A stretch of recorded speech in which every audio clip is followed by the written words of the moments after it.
Yun, ito yung stator ng Honda CBR 1000RR. Sunog insulation, kaya i-rewind ko to ngayon from scratch. Tara, simulan natin.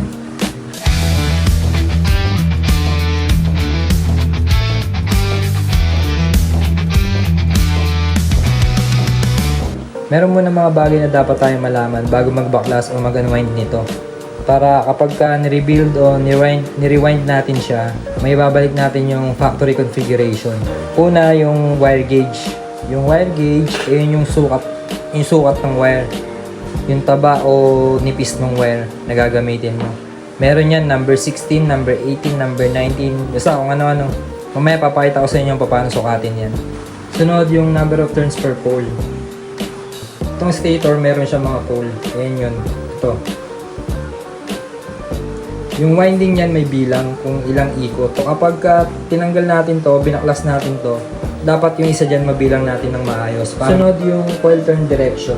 Yung coil turn direction naman, kung paano inikot yung winding dito. Yan, itong wire na to, nakaikot to kung clockwise or counterclockwise. Ito sa tingin ko nakaano to. Kung hubarin ko siya, counterclockwise. Kaya ang ikot nito, malamang ano to, clockwise. Pero meron din, example dito, clockwise ka. Paglipat mo, counterclockwise ka naman. Paglipat mo ulit, clockwise ka naman. Alternate. Meron ganun. So, kailangan ma-check nyo na maigi yun. Sunod naman yung pole-to-pole rotation. Ang pole-to-pole rotation naman, kunyari, nakatapos ka na mag-wind dito. Kunyari, 45 turns ka na rito. Lilipat ka na ng pole. Kailangan mo malaman kung pakaliwa ba or pakanan ka yung lipat. So, yun yung pole-to-pole. Kunyari, 45 turns. Kung ang pagkabaklas mo nito, nakita mo, sumunod dito. So, pakanan yun. Pero kung pakaliwa naman, syempre, galing ka rito, dito ka lilipat, sa kaliwa. Paikot ka naman pag ganun. Yun lang yun. Tapos ito rin, importante to, yung connection or configuration. Meron kasing dalawang configuration yung mga ganitong stator coil. Isang Y, isang delta. So, tayo lang, drawing ko.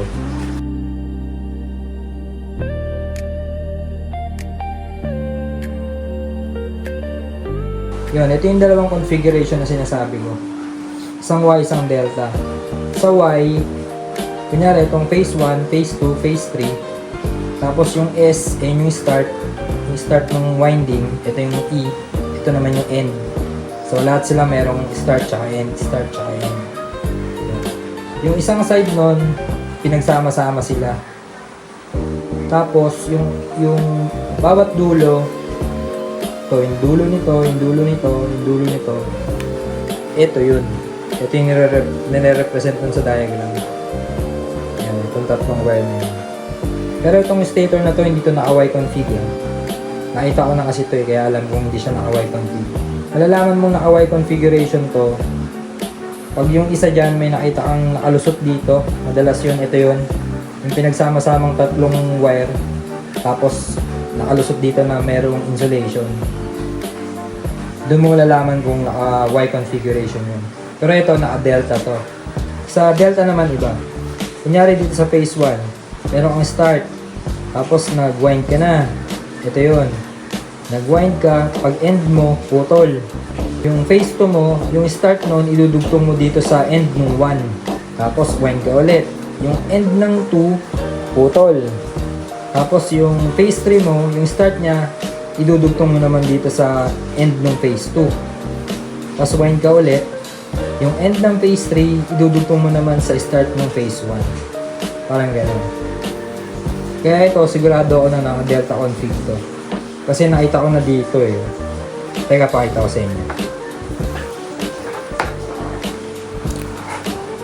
Yan, makikita nyo, di ba, mayroong dalawang wire na pinagsama. Dito sa diagram, ito yung nire-represent nun. Paglabas niyan, isang wire na lang yan. So, ito, ganun din. Ito, ganun din. Itong tatlong lumabas na wire, ito na yun. Yan. Ito kasi hindi ko na mahugot eh. Ang tigas eh. Pero dalawang wire din yun pinagsama. Tapos paglabas niya, isa na lang. Yung kabila ganun din. Hindi ko alam kung mapapakita ko pa kung paano ko itong baklasin tsaka i-rewind. Basta bahala na mamaya. Ito yung ginagamit kong pangsukat ng wire. Pansin nyo may mga numbers yan dyan. Mas maliit na number, mas mataba yung wire. Pag mas mataas na number, mas manipis yung wire. Ito ngayon, yung wire ng stator, sukatin natin kung anong size siya. Isa sa 18. Sa 18 maluwag. Sa 19 pasok pa rin. Sa 20 ayaw niya na shumot. Ayan, ayaw na shumot sa 20. So ibig sabihin ang size nito is 19. Ayan. Age 19 siya. Ayan. Ito lang yung ginagamit kong pasukat. Alam ko na yung gagamitin ko na wire.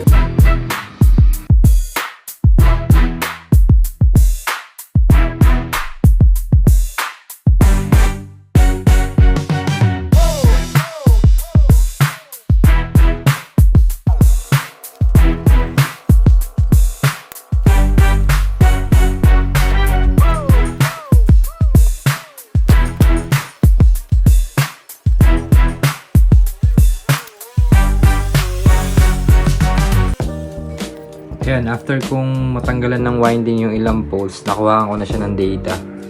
Ayan, wire gauge number 19, number of turns per pole 60 turns, pole turn direction clockwise, yung pole to pole rotation naman niya is pakaliwa, so counterclockwise yun. Configuration, syempre kanina alam naman na natin yan, delta.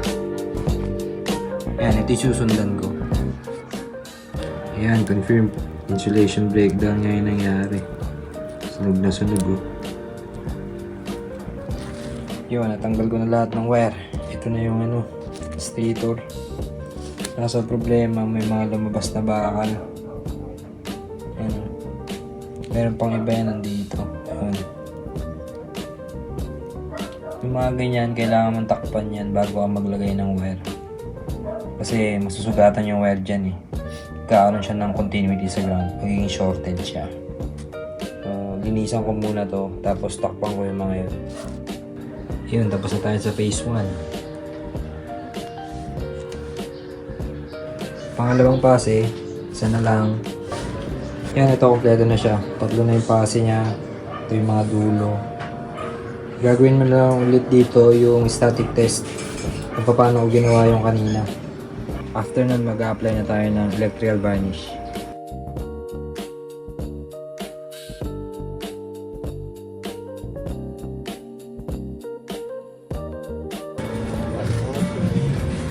Happy siya, happy siya.